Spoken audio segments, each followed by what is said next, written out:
Bom dia você que nos acompanha aqui no Povo na TV, que está de volta agora falando sobre eleição, começando as entrevistas com os candidatos ao governo do estado nesse segundo turno para o governo da Paraíba. O nosso primeiro convidado hoje é Pedro Cunha Lima, do PSDB, e comigo na missão de entrevistar o candidato está Josival Pereira. Bom dia, Josival. Bom dia, Daniel. Bom dia, candidato. Vamos à entrevista, né? Vamos lá. Candidato, bom dia. Seja bem-vindo à TV Tambaú.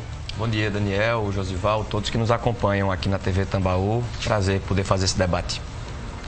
Quer que eu comece? Então vamos começar. Pedro, eu vou começar com um tema do seu plano de governo. Tá no plano de governo. Acho que está nas páginas 6 e 8, por aí assim. Tanto na educação quanto na saúde. Você faz menção a parcerias com o terceiro setor. E me chamou a atenção isso, tanto na educação como na saúde, porque terceiro setor remete a organizações sociais. Aliás, foi uma introdução do seu partido, do PSB, em São Paulo, organizações sociais. Mas as organizações sociais na Paraíba é sinônimo de coisa ruim, é sinônimo de corrupção, é sinônimo de má administração, má gestão na saúde e na educação. Essa menção lá ao terceiro setor é a intenção de manter contratações com organizações sociais para a gestão de saúde e educação? Primeiro, Josival, lhe agradecer por ler o nosso plano de governo. Tudo que eu tenho buscado fazer é estabelecer um projeto para a Paraíba, mostrar quais são as nossas ideias. Eu peço que você me dê a oportunidade de me conhecer pelo meu trabalho, por aquilo que eu defendo e aquilo que a gente quer fazer pela Paraíba. O terceiro setor é o Hospital Laureano. O terceiro setor é a APAI, é o São Vicente de Paulo, é o Instituto dos Cegos, são a Aldeias SOS. Existem muitos trabalhos, a Escola Viva, Olho do Tempo. Existem muitos trabalhos, Josival, voluntários, muitas vezes, a causa animal. Tem voluntários, ativistas que cumprem um papel. As igrejas, na reabilitação de dependentes químicos, no cuidado aos moradores de rua, as pessoas que estão em situação de rua.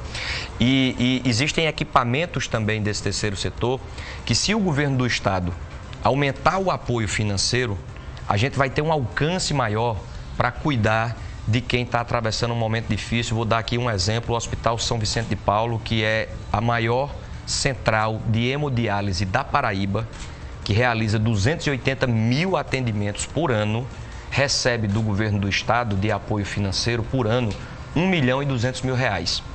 Esse é o valor da feira da Granja Santana. O Palácio do Governador, a residência oficial do governador, que vai virar um parque público, como já virou em Minas Gerais. Então, se a gente aumenta o valor do repasse para esse terceiro setor, que não pode ser confundido com o mundo do crime, o que aconteceu na Paraíba e a Operação Calvário revelou, desvio da saúde pública. Aliás, esse que foi o dinheiro que elegeu o atual governador. Isso precisa ser registrado, as pessoas precisam saber disso. Isso não pode ser misturado com o trabalho que acontece no São Vicente de Paulo, no Hospital Laureano, a FAP. Ora, como o senhor fará para que... Porque há uma terceirização, de certa forma. O terceiro setor é uma terceirização de serviços do Estado. Como o senhor fará para que não vire um setor de crimes, de corrupção, como aconteceu com as contratações de organizações sociais? Há uma complementação. O que o Hospital da FAP faz é um serviço público. E a gente, no Hospital da FAP, para dar outro exemplo, a FAP recebe, em média, por mês, R$300 mil do governo do estado. É muito pouco. A FAP, que é um dos principais equipamentos do combate ao câncer, do cuidado às pessoas que estão enfrentando um câncer, assim como o Laureano. Então, se a gente aumenta o repasse, a gente não pode, por ter existido essa organização criminosa na Paraíba, que foi a Cruz Vermelha, uma organização social que, na verdade, já tinha a finalidade de praticar crimes, e aí, já em parceria com o governo anterior, todo o governo anterior, e o atual governador era o supersecretário do governo anterior, instrumentalizou esse mundo da saúde pública para desviar recursos. Isso não pode jamais ser confundido com o que acontece na APAI. Na APAI em Campina Grande, na APAI aqui em João Pessoa. Isso não pode ser misturado com o que o terceiro setor faz. E aí, Daniel, são muitos voluntários, pessoas bem intencionadas, pessoas que têm vocação por servir, que são desprezadas pelo governo do estado e que, se a gente der um aumento na Singapura, 90% da assistência social é realizada pelo terceiro setor, porque eles já perceberam que existem pessoas com vocação em servir e que, se o governo do estado ajudar, der apoio, a gente vai ter um alcance social maior. Candidato, ainda falando sobre saúde, tem um tema que foi muito debatido no primeiro turno, que é interiorizar o serviço de saúde pública. Infelizmente, muita gente do sertão do estado ainda precisa viajar para ter acesso a alguns serviços. De que forma o seu plano de governo contempla isso e qual a viabilidade? Porque há muitas promessas e que dependem muito de recurso federal. É possível a Paraíba se comprometer sozinha a melhorar essa situação? É muito importante você mencionar esse último quesito da fala, porque eu tenho dito com muita franqueza, Daniel, que se eleito governador eu não vou conseguir resolver tudo em 4 anos. A gente não pode, na época de campanha, chegar aqui prometendo tudo e as pessoas estão cansadas disso. E quando chega o governo, há uma frustração porque ninguém consegue em 4 anos fazer tudo. O que eu tenho colocado de maneira muito clara é que dá para fazer muito melhor. E vou dar um exemplo nessa questão de descentralização da saúde, usando o primeiro quesito que Josival trouxe aqui na conversa. O Hospital Laureano tem a intenção de ir para o sertão. Eu recentemente encontrei com uma van, estava parada num posto em Campina Grande, e com os passageiros, né, que estão em tratamento de câncer. Exatamente essa realidade. Só quem sabe é quem passa. Ter que entrar numa van, se deslocar 300, 400 quilômetros, às vezes mais, para poder chegar num hospital, na capital ou em Campina, para poder ter esse tratamento. Se o Hospital Laureano, que já sabe como fazer, é bom nisso, faz uma boa gestão, o recurso público é bem empregado, né, para cuidar das pessoas. Se o hospital quer ir para o sertão, o que é que o governo do estado deve fazer? Chegar junto, onde é que eu posso ajudar? Vamos ajudar a construir o hospital, vamos atrás do terreno, que o governo do estado pode ajudar nisso também, para que a gente ajude na construção do equipamento e na manutenção e entregue a gestão para quem já sabe fazer, né, que é um hospital, né, que tem anos de serviço. Então, parcerias com o terceiro setor é um ponto, botar para funcionar melhor o que já existe. Tem um hospital em Itaporanga. O senhor está falando do Hospital Laureano ir para o interior e o estado tem um Hospital do Câncer em Patos. Aí o senhor diz, botar para funcionar bem o que já existe. Qual seria então a função? Se vai o Laureano para o interior, qual seria a função do Hospital de Câncer de Patos? Também, mas um hospital sozinho não consegue atender toda a demanda e toda a região. O Laureano está querendo ir ou para Cajazeiras ou para Souza, salvo engano. Então a gente vai complementando os equipamentos, né? E aí para também traçar outra linha estratégica do ponto de vista de otimizar recursos, já que a gente tem que fazer uma gestão, existe um limite dos recursos públicos. Os hospitais municipais precisam de uma ajuda maior do governo do estado. A gente tem um hospital filantrópico também em Princesa Isabel, né? Ao invés de construir hospitais em cada cidade, o estado não vai conseguir fazer isso, bota para funcionar melhor o que já existe, né? Ajuda financeiramente também hospitais filantrópicos que existem pelo território do estado e também os hospitais, né, municipais que precisam desse apoio. Trauma do Sertão, que é muito colocado também. O senhor fala nessa alternativa aí de buscar parcerias, mas não há necessidade de construir? Há uma necessidade também. Veja, a situação é muito dramática. A gente tem muito por fazer. Essa é a verdade. A situação atual, ao contrário do que a propaganda do governo diz, quem anda na rua, quem conversa com as pessoas, quem enxerga uma realidade sabe que a gente precisa fazer muita coisa. É por isso que eu tenho dito, não vou conseguir resolver tudo em 4 anos, mas vou fazer melhor. A mudança que a Paraíba está pedindo, a gente vai entregar. O Hospital de Trauma, também do Sertão, em Patos, é uma prioridade. A gente vai colocar toda a prioridade nessa construção, nesse investimento.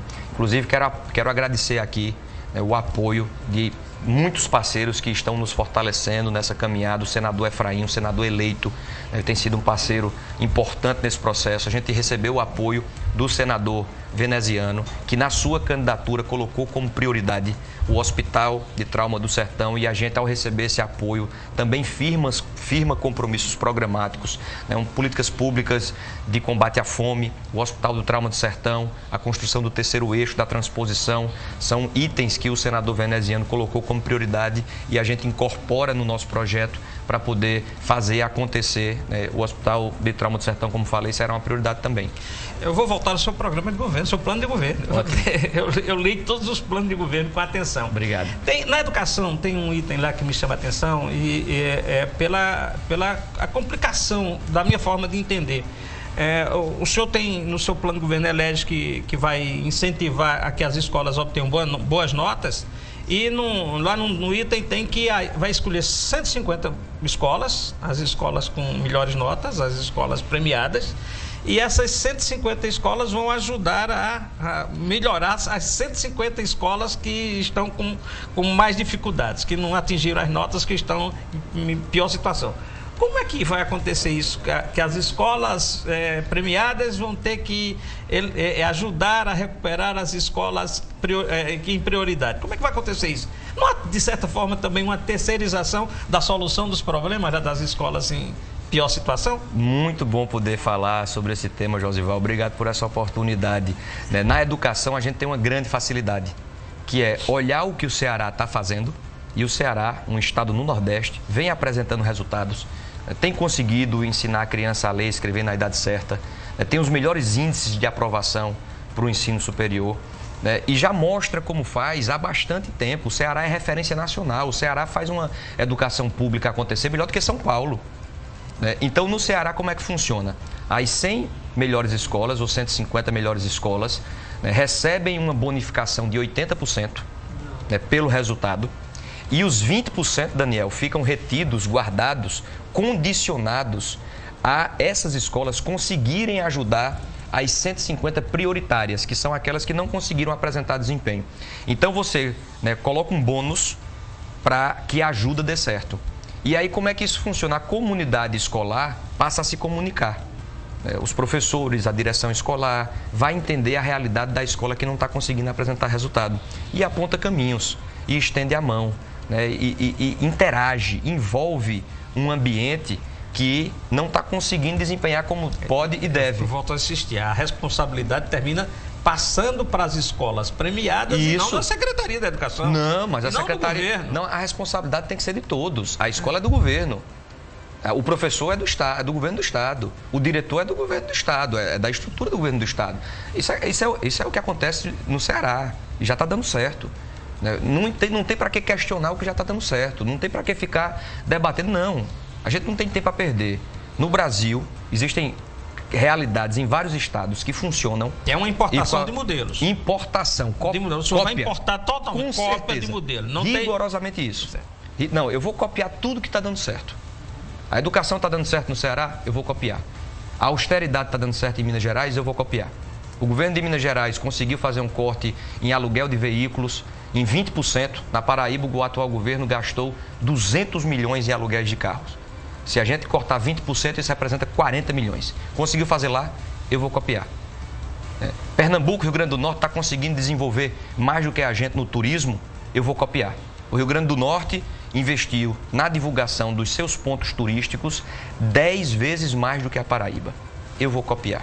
Eu vou ser um grande replicador de modelos, não apenas brasileiros, mas sobretudo brasileiros, porque tem uma realidade semelhante do que a nossa. Mas, inclusive, práticas internacionais. A gente tem que estar com a antena ligada para aquilo que funciona, para que a gente possa trazer resultado. Candidato, na educação, me chamou a atenção um vídeo que o senhor destinou aos conservadores aqui da Paraíba, colocando uma preocupação que é a escola sem ideologia. Existe mesmo essa demanda? Existe uma doutrinação nas escolas aqui da Paraíba? A que motivação se deu a gravação desse vídeo com esse aceno a esse público conservador? O que existe é falta de banheiro, é falta de professor de matemática, falta de professor de português. O que existe é teto caindo. Se você entrar numa escola e levar esse debate que toma conta muitas vezes da discussão pública, os alunos não vão nem entender. O que existe é merenda estragada sendo servida lá na Escola Estadual de Assunção, e o governador sequer fala sobre isso. O que existe é na Escola Severino Cabral um esgoto que passa do lado do refeitório. Então, o que eu quis dizer é que eu vou tratar dos temas que importam. Levar internet para as escolas, levar professores, e existem vários protestos de alunos que não aguentam mais. Aqui eu converso com os alunos. Aqui está há 3 anos sem professor de química. A escola em tempo integral, que é uma das propagandas do governo, quando você vai para a escola e vê a realidade, não tem sequer espaços. Os alunos passam... Teve um aluno que me disse, aqui a gente passa a tarde inteira em cima do pé de árvore, porque não tem o que fazer aqui. É uma escola integral de fachada. Então, eu estou muito concentrado, Daniel, em falar dos temas que importam. E o que eu busquei fazer foi tirar o debate de um lugar que não é o lugar que que é relevante para que a gente possa discutir aquilo que a gente precisa fazer. Candidato, você tem um tema que o senhor às vezes não gosta de falar, que é quando, e eu não quero tratar da forma como as pessoas tratam, mas é quando fala da história política da família. Mas eu acho que termina sendo, em alguns momentos, termina sendo necessário. Por exemplo, questiona-se muito sua experiência, né? Sim. Fala isso. E aí eu pergunto assim, o senhor tem um plano de governo, eu leio, está lá, é um plano de governo em muitos aspectos interessante, enfim. Aí a minha pergunta é o seguinte: a sua família já teve 2 oportunidades de governar o Estado. 2 oportunidades. E não conseguiu fazer essas mudanças que o senhor... Claro, as mudanças pensadas podem ser novas, mas o que é que garante que a terceira oportunidade que a família vai ter vai ser executado, vai ser a Paraíba, vai mudar agora com o senhor? Eu consegui fazer algumas mudanças importantes, né? Eu tenho muito orgulho da minha família. Foi no governo Cássio que a gente conseguiu levar ensino médio para mais de 50 municípios que não tinha ensino médio. Foi no governo Cássio que aconteceu a expansão da UEPB, a autonomia da UEPB. Mas eu não tenho nenhuma dificuldade de falar sobre nenhum tema. O que eu não gosto é quando a gente vai para uma entrevista e, ao invés de falar de um projeto de Paraíba, das ideias, de uma realidade posta, o que a gente tem que fazer, aí existe... Não é o que está acontecendo aqui. Do jeito que eu estou colocando aqui, eu estou querendo que o senhor assim, possa dizer o que é que experiência o senhor está trazendo desses outros passados do passado, que agora vai ser diferente, poderia ser diferente na gestão. Um dos grandes ativos que eu sinto no governo que a gente pode fazer é justamente, Josival, não ter essa experiência que aí está. Essa experiência que aí está eu não quero. É a experiência que não tem a coragem de questionar o orçamento da Assembleia Legislativa, que acha normal. Eu não acho normal. É a experiência que admite fazer parte de uma organização criminosa que desvia milhões da saúde para se eleger com estrutura de poder. É a experiência que teve as contas rejeitadas pela primeira vez na história. Pela primeira vez na história da Paraíba, tivemos um governador com as contas rejeitadas. Esse é o atual governador João Azevedo. Então, quando questiona a minha experiência, o que eu digo é que eu carrego a experiência nova. A experiência de uma nova mentalidade, das novas ideias, de uma nova postura, que tem a coragem de tratar de temas que ninguém trata. É a experiência que em 2015 renunciou o auxílio moradia. Nunca aceitei ficar com auxílio moradia. Um direito do deputado. É você que está me acompanhando. Você recebe auxílio moradia? Eu tenho certeza que não. Então eu me questionei no primeiro ano de deputado federal de 2015. Não estou falando isso agora porque sou candidato a governador, não. Eu pratico isso. Pode pesquisar quais são os deputados na Câmara que renunciam, que fazem um repasse do auxílio moradia. Faço o repasse do auxílio moradia, fiz o repasse do auxílio mudança, renunciei à aposentadoria especial de deputado, fiz um corte no gabinete de mais de 5 milhões de reais, apresentei a proposta para acabar com o carro oficial, praticamente acabar outro excesso que não cabe mais no mundo de hoje, no país, né, numa sociedade que pede mudança. Eu carrego a experiência da inovação. Eu peço a oportunidade para que a Paraíba permita que entre um ar novo na administração pública, para que a gente possa, né, realmente trazer a mudança necessária. É inegável que o seu pai, o ex-governador Cássio Cunha Lima, está atuando na sua campanha, fazendo articulação política, efetivamente. Ele vai permanecer, caso o senhor seja eleito, fazendo articulação política num possível governo seu?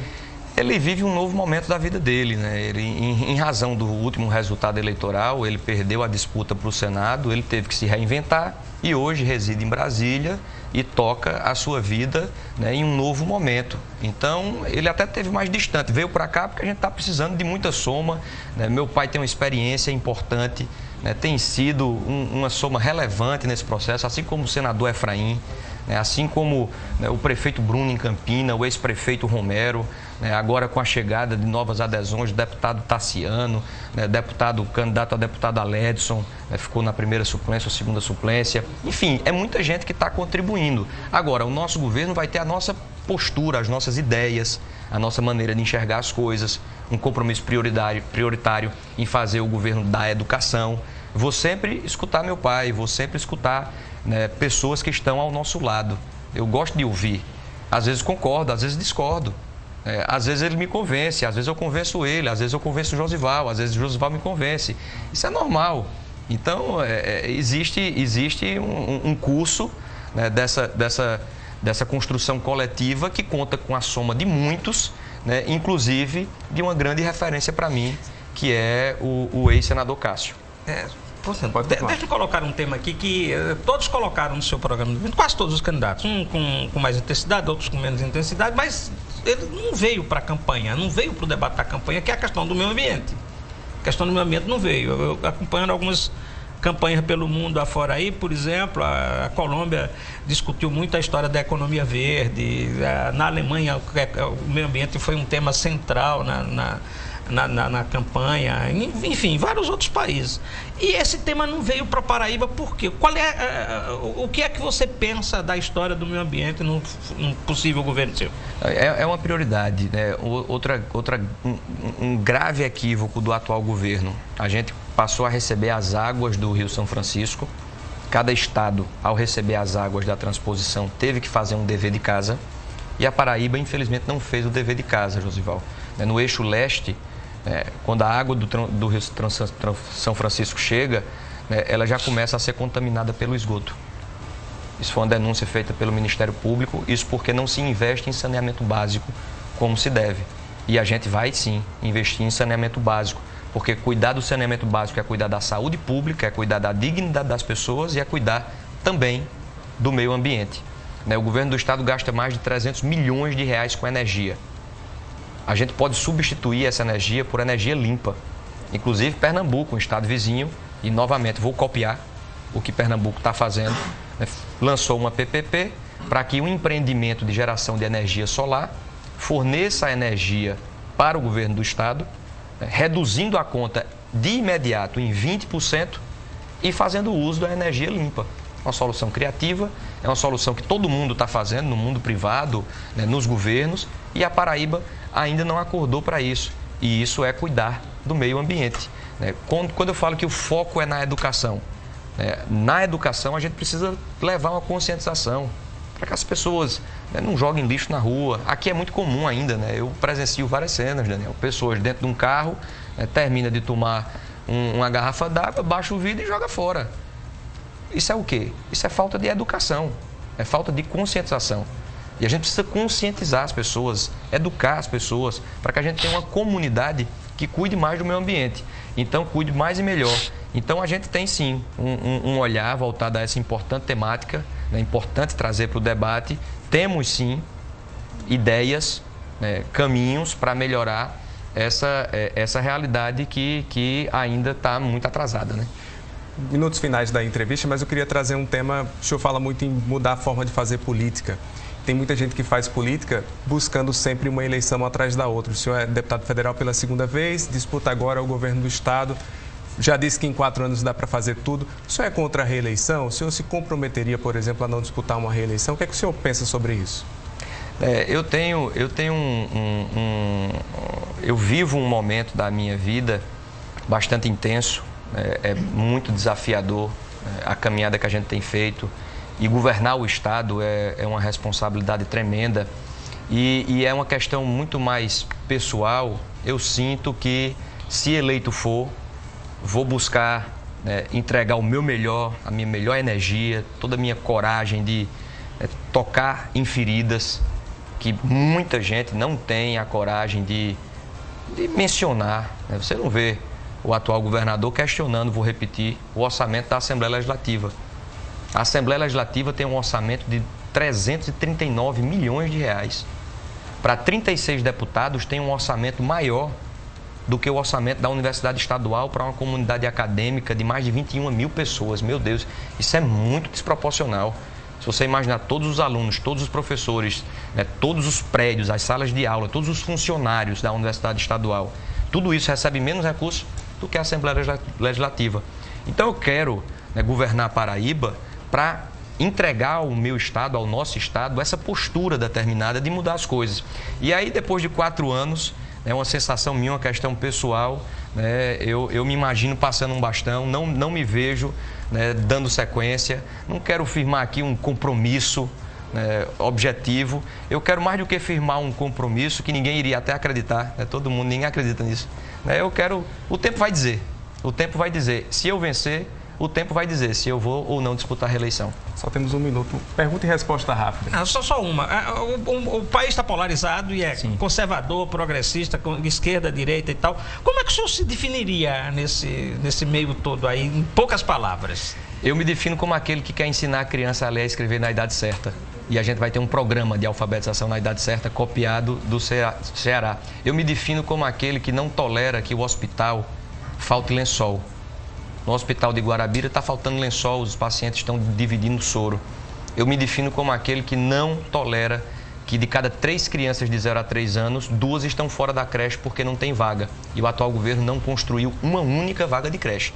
Diz que vai construir. Quem tem que dizer o que vai fazer é quem está na oposição, quem não teve ainda a oportunidade.